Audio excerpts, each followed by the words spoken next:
Yeah. I was one of those people that answered there are 7 billion plus consciousnesses. I believe that we all had an individual consciousness. There was possibly a collective consciousness, which we tap into, and then a universal or God mind that some of us are able to tap into. I've had glimpses of it, but only small glimpses of it. And it was refreshing to hear you say that there is really only one consciousness, and it resides in all of us. But then you also said that in order to be able to access it, to fully access it, you need to relax or be open. I think I'm there. I certainly have the desire, I have the openness, but I still don't have the access. I don't know what I'm missing. In Islam, there's a line about the Creator being closer than your own jugular vein. Yeah. And so that sometimes things are too close and we're so immersed in it that we don't know it.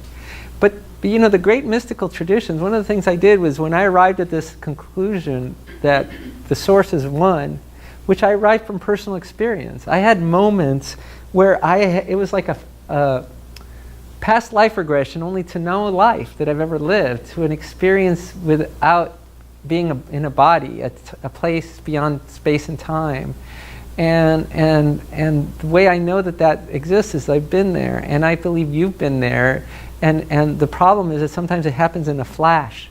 And what we're just trying to do is learn how to live in that space. And then you'll know that it's there. And when you know that it's there, then you go, you see, the greatest message, in my opinion, in the history of humanity is the kingdom of heaven is in you. So, I know we're done, right? So this is my last thought. As somebody who grew up Jewish, we were taught that there's an age, the Messiah is going to come and usher in an era of heaven on earth, the kingdom of heaven. Jesus came and said, oh, this kingdom of heaven you're looking for is in you. So he did. He ushered in the kingdom of heaven. And we missed it.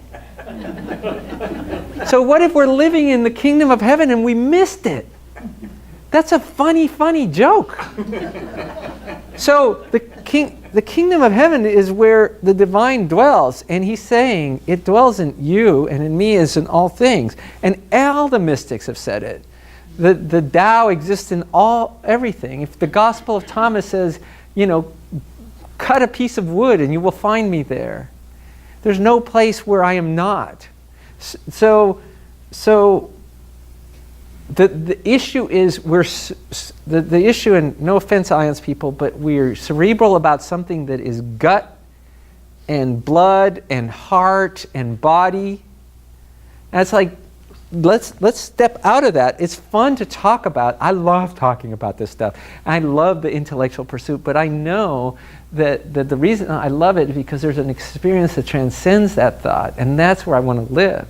And we can live in that space. So you had the blessing of this illness or whatever it was, pushed you out of your head, and you got to be and do the art of doing nothing.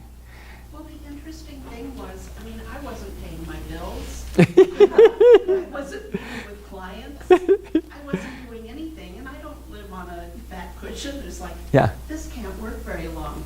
But I look at my bank account, and there was more money than when I started. Yay! And I paid the bills when I got a notice that said, we're going to cut this off. Yes. You know. That only took my attention, you know, twice. It's just, it worked. It worked out. It's awesome, awesome. Well, I want to hear more about that, Ann. Well, Thank you, Victor. Thank you so much. thank you.